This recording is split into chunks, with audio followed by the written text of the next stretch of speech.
Guys, welcome back to unseen security. आ चुके हैं हम एक और टैब के साथ, क्योंकि ये एक बगसूट का कोर्स चल रहा है। इसमें आप हम बताएंगे डिकोडर टैब के बारे में। डिकोडर टैब ऐसा कोई ज़्यादा कठिन तो नहीं है, आसान है। उसको आप आसानी से यूज़ कर सकते हो। उसके लिए आपको प्रॉक्सी कॉन्फ़िगरेशन करने के लिए भी कोई ज़रूरत नहीं है। तो आप आसानी से कैसे भी आप प्रॉक्सी कॉन्फ़िगरेशन के बिना भी उसको यूज़ कर सकते हो। वो कैसे, वो किस लिए यूज़ होता है, जैसे कोई पासवर्ड है कहीं पर, आप जैसे वो करते होगे CTF है। CTF यूज़ करते समय बहुत काम आता है ये डिकोडर, क्योंकि CTF में क्या होता है कि जो भी उसका जो फ्लैग होते हैं वो सब एनकोडेड फॉर्म में होते हैं। उनको आप डिकोड करने के बाद आपका उसका जो असली है उसको आप सबमिट करते हो। तो चलते हैं फिर अपने वर्कसूट को आप खोल लेना, और उसके बाद तो यहाँ पर आ चुके हैं और आप देखोगे तो वर्कसूट हमारा ओपन है। मैंने पहले से ही ओपन कर रखा है और ये रहा हमारा डिकोडर टैब। ठीक है, तो यहाँ पे आप वैसे तो अभी मेरे पास कोई हैश या कुछ ऐसा है नहीं है जिसको मैं डिकोड करके दिखाऊं, पर इसका मैं एग्जांपल देकर दिया। जैसे मेरा नाम है दिग्विजय, लाइक दिग्विजय, इसको मैं करना चाहता हूँ डिकोड एज ए बेस64। देखो ये हो गया। तो आप इसको हैश में भी कन्वर्ट कर सकते हो, और जैसे URL है, HTML है, बेस64 है, और ये ASCII है, हेक्स हेक्स में, ऑक्टल में, बाइनरी में।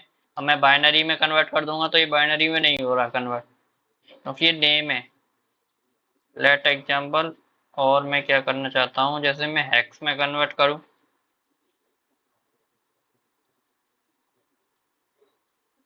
अब यहाँ पे देखो मैंने डिकोड किया ये किसमें, अब मैं HTML में कन्वर्ट करूंगा तो ये सेम रहेगा, और जैसे ही मैं इसमें क्लिक करूंगा ये भी सेम है। और मैं बाइनरी में कन्वर्ट करना चाहता हूँ, बाइनरी भी नहीं हो रहा है, बेस64 हो रहा है। इसको मैं टेक्स्ट में करना चाहता हूँ, तो टेक्स्ट में देखोगे तो आप ये सो रहा है। और मैं इसको स्मार्ट डिकोड करूंगा। स्मार्ट डिकोड का क्या यूज है कि जो भी मतलब एनकोडेड होता है उनको ये अपने हिसाब से स्मार्ट डिकोड कर देता है। जैसे मैं इस पर क्लिक करूंगा स्मार्ट डिकोड पर,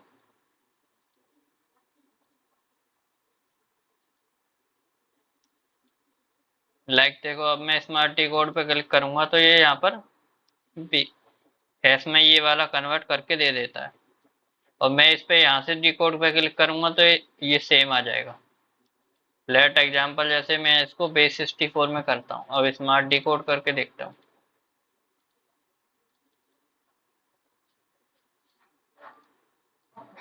ये देखो वापस अपना जो नेम है वही आ जाता है सेम। तो ऐसे ही आप इसको हैश में कन्वर्ट कर सकते हो, लाइक दिस। टेक्स्ट में आपको चाहिए, टेक्स्ट में स्मार्ट डिकोड करोगे तो ये हैश को नहीं कन्वर्ट कर रहा है, क्योंकि वापस इसमें मैं क्लिक करूंगा ये तो वापस आ जाता है। अब ये देखो ये इसमें हेक्स में ये ऐसे नंबरों में, ये हमारी लैंग्वेज तो हमें समझ में आती नहीं है। ये ऐसे आप इसको डिकोड करने के लिए यूज कर सकते हो। और अगर आपको जा जाकर उस पर सर्च नहीं करना पड़ेगा ब्राउजर पर, कि आप सर्च करोगे बेस64, इस पे जाके ये डायरेक्ट अपने वर्कसूट में आप ये सब कर सकते हो। स्मार्ट डिकोड देखो वापस मैं यहाँ पे कुछ और लिखता हूँ, जैसे लाइक कुछ भी लिखता हूँ, लाइक एग्जाम्पल, और इसको मैं HTML लाइक दिस। मैं इसको भी और भी कठिन बनाने के लिए आप इसको और भी, जैसे इसको मैं बेस64 में कन्वर्ट कर दूंगा। यहाँ से जाओगे तो फिर मैं और URL में कन्वर्ट कर दूंगा, तो ये बढ़ता ही जाएगा। और मैं स्मार्ट डिकोड पे क्लिक करूंगा तो ये, और देखो और क्लिक करता जाऊंगा,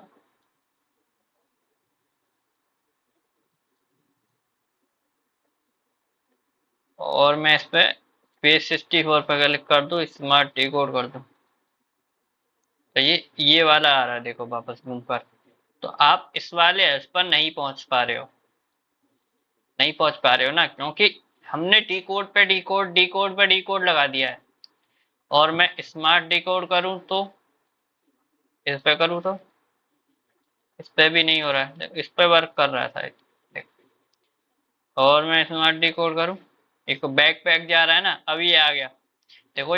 इससे ये आ गया, वो अपने आप अपना डिकोड मतलब अपने आप वो फाइंड कर लेता है किस फाइंड में हैश है क्या है, आप देख के आप बता नहीं सकते हो कि ये किस फॉर्म में है, तो वो सब आप यहाँ से कर सकते हो।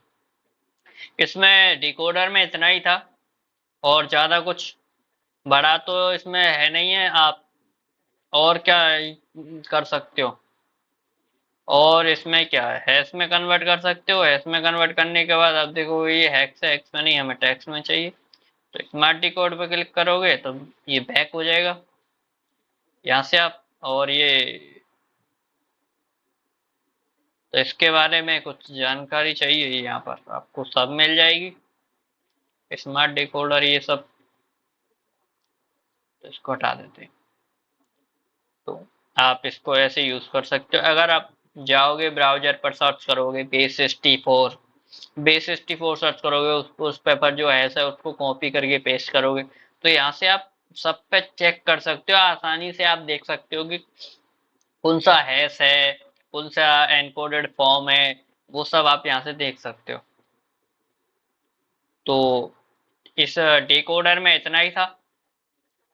और आप अगर आपको डिकोड में आसानी लगे, इस टैब को आसानी से यूज कर सकते हो। और ये कोई ज्यादा बड़ा तो है नहीं, इसमें कुछ डिफिकल्टी तो है नहीं है, आसानी से आप यूज कर सकते हो। कोई भी ऐसा आपको मिले सीटीएफ करते समय या कहीं पे आपको कुछ भी करते समय, तो आप यहाँ पर पेस्ट करके देख सकते हो कि किस फॉर्म में है, ये डिकोड है या ऐसा है क्या है।